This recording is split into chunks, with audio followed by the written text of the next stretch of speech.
नमस्कार, स्वागत है आप सभी का बर्डिंग बज़ में। मैं हूं आपके साथ मंजुषा चौहान। सबसे पहले आप सभी को दिवाली की हार्दिक शुभकामनाएं। नमस्ते, मैं हूं आपके साथ प्रशांत झा। आइए एक नज़र डालते हैं आज के मुख्य खबरों पर। इस बार कई राज्यों में पटाखों पर बैन लगा दिया है। सरकार ने पटाखे जलाने पर किए जुर्माने घोषित। पटाखों पर बैन लगने के कारण व्यवसाय ठप हो गए हैं और कामगारों का जीवन निर्वाह में मुश्किल। इस बार दिवाली में सोने चांदी की खरीदारी पर पड़ा भारी असर। इंडिया चाइना संघर्ष के बाद चीनी वस्तुओं पर बैन, क्या असर पड़ रहा है मार्केटों पर? आज है दिवाली और दिवाली है तो पटाखे तो जलेंगे ही, लेकिन दिवाली से पहले ही कई राज्यों में पटाखों पर बैन लग गया है। आइए चलते हैं हमारी संवाददाता स्वेजल के पास और जानते हैं क्या है पूरी खबर। दिवाली के पहले ही देश के कई राज्यों में पटाखों पर बैन लग गया है। राज्य सरकार का ऐसा कहना है कि कोरोना वायरस मामलों में गिरावट तो आई है, पर अगर दिवाली में पटाखे जलाया जाए तो उससे प्रदूषण होगा और ये कोरोना वायरस मरीजों के लिए बहुत नुकसानदायक हो सकता है। जिन शहरों का एयर क्वालिटी इंडेक्स ख़राब या बहुत ज़्यादा ख़राब हो, वहाँ पे पटाखों पर पूरी तरीके से बैन लग गया है। पटाखे खरीदने और बेचने पर 10,000 का फ़ाइन है और जो पटाखे जलाते हैं उस पर 2,000 का फ़ाइन लग गया है। अब बात करें दिल्ली की, तो दिल्ली का एयर क्वालिटी इंडेक्स 628 पार कर चुका है, जो कि बहुत ख़राब स्तर है पोल्यूशन का। और इसका बहुत बड़ा कारण पराली जलाना भी बताया जा रहा है, जो कि पंजाब और हरियाणा में जलाई गई थी। अब बात करें मुंबई की, तो मुंबई में भी पटाखे पर बैन है, पर अनार और फुलझड़ियों पर बैन नहीं था। पर एनवायरमेंटलिस्ट का ऐसा कहना है कि अनार और फुलझड़ियों पे भी बैन लगाया जाए, और उन्होंने लोगों से ऐसी अपील की है कि इस साल की दिवाली बिना पटाखे जलाए ही मनाई जाए।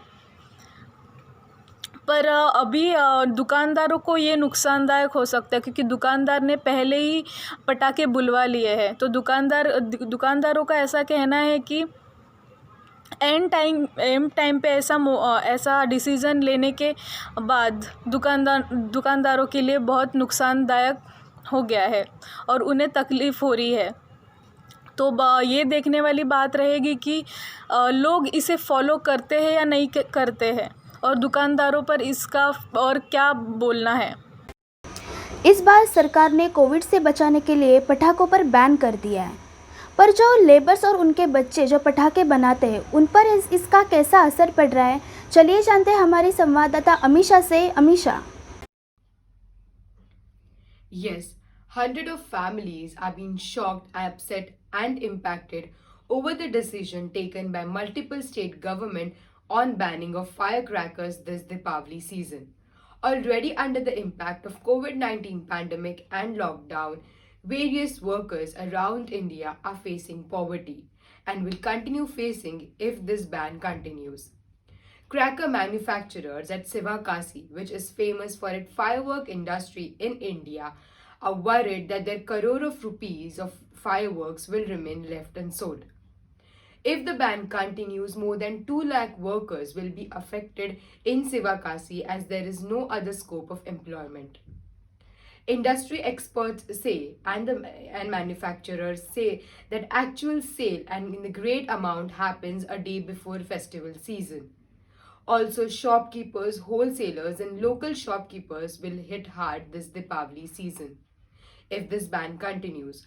Overall, around 8 lakh workers will be affected if this ban is implemented and will take sparkle off their life. So, for this, we will have to wait and watch how this procedure continues.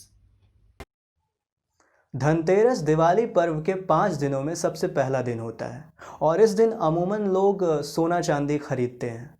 तो आइए चलते हैं हमारी संवाददाता पलाशी के पास और जानते हैं कि इस दिवाली सोना चांदी खरीदे या नहीं। Yes, Prashant, Dhanteras marks the beginning of the Diwali. When we talk about Diwali, Dhanteras is the very day when people go out and buy gold and silver and other expensive commodities. So, talking about gold, should one be buying gold this Diwali season? We all know that this year has been different from all other due to corona and other reasons too. So we all know due to corona, the prices of gold are rallying. They hit a extreme or high in August when it touched 56,000 rupees per tola, that is 10 grams. And 56,000 per tola is a lot. But as soon as the news came out that Russia has prepared a vaccine, and then another news recently came out that Pfizer, an American pharmaceutical company, has made a COVID vaccine which is almost 90% prepared and will be releasing soon, the gold prices dropped. But they didn't drop much, they're still at 50,000 per tola. So, should you be buying gold this Diwali? So, let me tell you first, why are the gold prices rallying? See, gold prices always rally when there's an uncertainty in the market. Right now, due to COVID, there is uncertainty. Even in the European countries have reinstated lockdowns, and that has made gold prices to rally again. Secondly, the US-China trade war, India-China standoff, all these are contributing factors for the rising gold prices. But the question still remains, should you be buying gold this season? And the answer is yes. That it's always a good idea to buy gold. So when we are in amidst uncertainties, these central banks start buying gold. And due to this, the gold prices rise. But if you look back, gold is never a short-term investment. It's a long-term investment. It's a generational investment. So if you think you're going to buy gold today and sell it tomorrow, probably you wouldn't profit as much. But if you look back a decade, gold was just 7,000 a tola. And now it is 50,000 a tola. So that's a big profit. So yes, in my opinion, you should be buying gold. Now, if the question is, do you buy bonds or coins? So if you're buying gold for jewelry, then yes, you have to buy jewelry. But if it's just for the investment purpose, go for bonds. Bonds, they are really profitable. When you talk about bonds, they give you profit as the gold does. They run in line with the gold. Plus, it has a coupon of 2.5% profit, which you're anyways going to get. Secondly, the gold bonds mature in 5 years, and if you go for 8 years, it's a really good profit. So yes, in my opinion, you should be buying gold. अपना देश अब आत्मनिर्भर बनने की कोशिश में जुटा है। चीन की सारी वस्तुओं पर बैन कर दिया है और मेड इन इंडिया का यूज़ अब इस वक्त चल रहा है। तो चलिए जानते हैं हमारे संवाददाता हमाद से कि इसका क्या असर पड़ रहा है मार्केट पर और कैसे चल रही है लोगों की खरीदारी। Hammad. Every Diwali, India gives China 40,000 crores in sales. This is from mobile phones, crackers, and other consumer goods such as clothes. Even this Diwali would have been the same. India would have purchased a lot of goods from lot of Chinese goods and given almost $5.4 billion in business. However, after the Galwan Valley clashes this year, the boycott China movement is in full swing in India. The call to boycott Chinese goods is not only done in the finished goods service, it's also being done in the raw materials. One of the most popular products from China are the LED lights, which this time a lot of people are replacing with clay diyas. Some cottage industries around the country have also taken to making cow dung diyas because the demand for LED lights is so high. This is seen as a way to combat them. India's buying does not make a huge dent in China's economy, but it sure makes a strong statement. It makes sure that India will attack China economically as well and won't even give them how much of money they were giving before. Firecrackers are another huge part of China's imports to India, which have now been banned in major cities. This has also led to some consumers worrying that they will not get the products they need due to the Indian market not being able to cope up. Diwali है तो लाजमी सी बात है कि हर एक घर में खुशियों का माहौल होगा ही, लेकिन इस साल वर्षा के कारण किसानों को काफ़ी क्षति हुआ। तो आइए चलते हैं हमारी संवाददाता मंजूषा से और जानते हैं कि इस साल की दिवाली किसानों का क्या हाल है। दिवाळीला सुरुवात झालेली आहे। सगळीकडे मौज मजा मस्ती अगदी धम्माल सुरू आहे. अर्थात कोरोनामुळे का होईना आपण दिवाळीनिमित्त सगळे अगदी आनंदोत्सव साजरे करताना दिसत आहेत. पण खरंच सगळेच आनंदित आहेत का? जरी सगळे आनंदात असले तरी आपल्याला धान्य पुरवणारा जगाचा पोशिंदा म्हणजे शेतकरी खरंच आनंदी आहे का? हा खरं तर खूप विचार करायला लावणारा प्रश्न आहे. जो आपल्याला धान्य पुरवतो, आपली शिदोरी भरतो, पण जो आपली शिदोरी भरतो त्याची शिदोरी नेहमी रिकामी ती रिकामीच असते. यावर्षी तर परतीच्या पावसाने कहरच केला. परतीच्या पावसामुळे शेतकऱ्यांचं अतोनात नुकसान झालेलं आहे. शेतकऱ्यांचं संपूर्ण पीक पावसाने अगदी पाण्यासारखं वाहून गेलेलं आहे. त्यामुळे त्यांना अतिशय हालाकीचे दिवस मोजायला लागत आहेत. शेतकऱ्यांच्या चेहऱ्यावरील हसू देखील हिरावले. यानंतर अतिवृष्टीनंतरच सरकारने शेतकऱ्यांसाठी 10,000 कोटी रुपयांची मदत जाहीर केली होती व ही मदत दिवाळीच्या आधी सर्व शेतकरी नुकसानग्रस्तांपर्यंत पोहोचवली जाईल अशी घोषणा महाराष्ट्राचे मुख्यमंत्री उद्धव ठाकरे यांनी केली होती. परंतु ह्या घोषणेनंतर शेतकऱ्यांना एक नवीन उमेद, नवीन आशेची किरण दिसू लागली व एक छोटंसं हसू त्यांच्या चेहऱ्यावर उमटलं. परंतु दिवाळीला सुरुवात तर झालेली आहे, पण अद्यापही शेतकऱ्यांना सरकारकडून कोणत्याही प्रकारची मदत मिळालेली नाही आहे. सरकारने जरी दिवाळीपर्यंत सर्व शेतकऱ्यांना मदत मिळेल असं सांगितलं होतं, पण अद्यापही कोणत्याही प्रकारची मदत मिळालेली नाही आहे. आता शेतकऱ्यांना प्रश्न तर हाच पडला आहे की आता ह्या वर्षीसुद्धा त्यांना ही दिवाळी अंधारातच घालावी लागणार का, हा प्रश्न आता त्यांना पडलेला आहे. इस बार कोरोना के कारण किसी को भी दिवाली में बाहर जाकर खरीदारी करना संभव नहीं है, तो इस वक्त जो ऑनलाइन शॉपिंग का ट्रेंड बहुत ही ज़्यादा चल रहा है. तो चलिए जानते हैं हमारी संवाददाता अश्विनी से. अश्विनी, बताइए हमारे दर्शकों को कि ऑनलाइन शॉपिंग का इस बार कैसे बढ़ावा मिल रहा है. अश्विनी.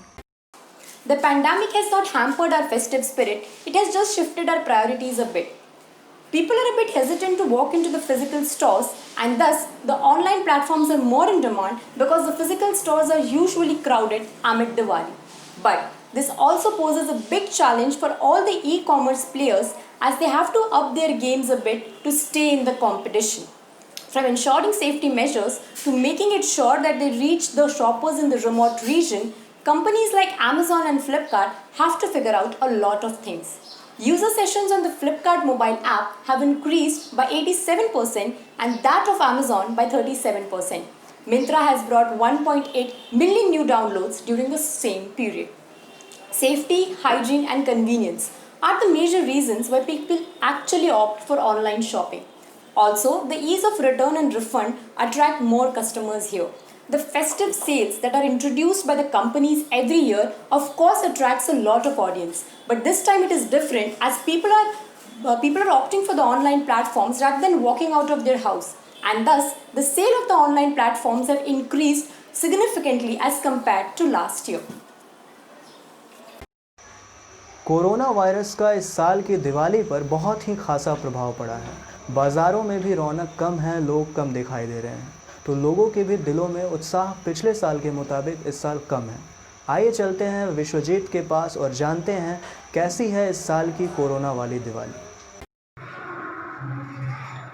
जी प्रशांत, आज दिवाली है और दिवाली पर कोरोना का प्रभाव साफ साफ देखा जा सकता है. जहां पिछले साल लोगों में हर्षोल्लास था, वहीं इस साल वो खास उत्साह देखने को नहीं मिल रहा है. बाजार सज गए हैं लेकिन लोगों का हुजूम जो है देखने को नहीं मिल रहा है. दिवाली में कहा जाता है कि अच्छाई का आगमन और बुराई का अंत होता है और एक नई ऊर्जा और उत्साह के साथ लक्ष्मी को अपने घर में स्थापित करते हैं और इस उत्साह को पटाखों और दियों को जलाकर व्यक्त करते हैं. लेकिन देश के कई हिस्सों में एयर पोल्यूशन के कारण पटाखों को प्रतिबंधित कर दिया गया है. अगर हम कोरोना की बात करें तो देश में जो है टोटल 8 मिलियन से ज़्यादा कोरोना केसेस हो गए हैं और प्रत्येक दिन 35 से 40 हज़ार से कम कोरोना केस नहीं आ रहे हैं. सरकार के दिशा निर्देशों के अनुसार कहीं ना कहीं ये जरूरी है कोरोना से बचा जाए, क्योंकि ये कम जरूर हो गया है लेकिन ख़त्म नहीं हुआ है. और कोरोना ने जिस तरह से लोगों के जीवन पर त्वरित प्रभाव डाला है, तो कहीं ना कहीं इस कारण से भी लोग ज़्यादा खरीदारी नहीं कर पा रहे हैं. कोरोना ने लोगों के जीवन में व्यस्तता और कंगाली दोनों उत्पन्न कर दिया है, जिसके कारण दिवाली पर काफ़ी प्रभाव देखा गया है.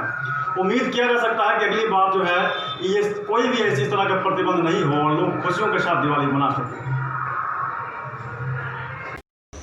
इस बार दिवाली के मौके पर कई ज़्यादा फिल्मों ने OTT प्लेटफॉर्म्स पर रिलीज़ किया गया है। इसके बारे में और जानकारी देने के लिए हमारे साथ हमारे संवाददाता प्रशांत जुड़े हैं। प्रशांत, बताइए। देखिए मंजूषा, हर एक साल दिवाली के मौके पर कुछ बड़े स्टार्स तो कुछ छोटे स्टार्स अपनी अपनी मूवीज़ मूवी थिएटर्स में दर्शकों के लिए रिलीज़ किया करते थे। लेकिन इस साल यानी 2020 की जो दिवाली है वो कोरोना को देखते हुए बाकी दिवालियों से अलग है।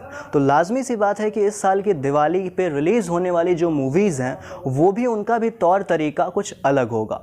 तो क्या इस साल दर्शक जो हैं वो नई मूवीज़ नहीं देख सकते हैं? नहीं, ऐसा नहीं है। और ऐसा हम इसलिए कह रहे हैं क्योंकि दर्शक जो हैं वो अपने घर बैठे OTT प्लेटफॉर्म्स के माध्यम से सेफ रहते हुए मूवीज़ देख सकते हैं और एंजॉय कर सकते हैं। आगे हम आपको बताते चलें तो लक्ष्मी, जो कि काफ़ी चर्चा में रही कुछ कंट्रोवर्सीज़ को लेके, जिसके स्टार कास्ट में अक्षय कुमार और कियारा आडवाणी है, यह एक कॉमेडी हॉरर मूवी है। इसे 9 नवंबर को ही रिलीज किया जा चुका है Disney+ हॉटस्टार पे। आगे अगर कुछ फेमस वेब सीरीज़ की बात की जाए तो आश्रम चैप्टर 2, जिसके स्टार कास्ट में बॉबी देओल हैं, तो इसे रिलीज किया गया है MX प्लेयर पे 11 नवंबर को। और अगर दूसरी मूवी की बात करें तो लूडो, जिसके स्टार कास्ट में अभिषेक बच्चन हैं, आदित्य रॉय कपूर हैं, राजकुमार राव हैं और पंकज त्रिपाठी है, इसे 12 नवंबर को नेटफ्लिक्स पर रिलीज किया जा चुका है। और सूर्या यानी साउथ के सुपरस्टार सूर्या की मूवी सोराराई पोथरू, इसे रिलीज किया जा चुका है 12 नवंबर को ही अमेज़ॉन प्राइम वीडियोज़ पे। अंगद बेदी के स्टारर मूवी, जिसके स्टार कास्ट में अंगद बेदी हैं, जिसका नाम है मम भाई, इसे रिलीज किया गया है 12 नवंबर को दो OTT प्लेटफॉर्म्स पे, ऑल्ट बालाजी और ZEE5। तो अगर दूसरी मूवी की बात करें तो मोदी CM to PM, ये एक मूवी जिसे इरोज़ नाउ पे रिलीज किया गया है 12 नवंबर को ही। तो कल यानी 13 नवंबर को छलांग, जिसके स्टार कास्ट में राजकुमार राव हैं, इसे रिलीज किया गया है अमेज़ॉन प्राइम वीडियोज़ पे। और कल यानी 15 नवंबर को रिलीज़ होने वाली है सूरज पे मंगल भारी, जिसके स्टार कास्ट में है मनोज बाजपेयी, दिलजीत दोसांझ और फातिमा सना शेख। इसे रिलीज किया जा रहा है सिनेमा घरों में, मतलब मूवीज़ थिएटर्स में। और हम अपने दर्शकों को बता दें कि सिर्फ कुछ राज्यों को छोड़कर ही कुछ महीने पहले ही, कुछ हफ्तों पहले ही जो मूवीज़ थिएटर्स हैं उन्हें खोल दिए गए हैं पूरे गाइडलाइंस और नियमों के साथ। तो दर्शक जो हैं वो मूवीज़ थिएटर्स में जा सकते हैं पूरे प्रिकॉशंस के साथ और मूवीज़ एंजॉय कर सकते हैं। जी मंजूषा। तो आज के लिए बस इतना ही। जुड़े रहिए देश व दुनिया के तमाम खबरों के लिए बर्डिंग बज़ के साथ। दिवाली की बहुत बहुत शुभकामनाएं आप सभी को। मिलते हैं अगले बुलेटिन में, तब तक के लिए बहुत बहुत धन्यवाद।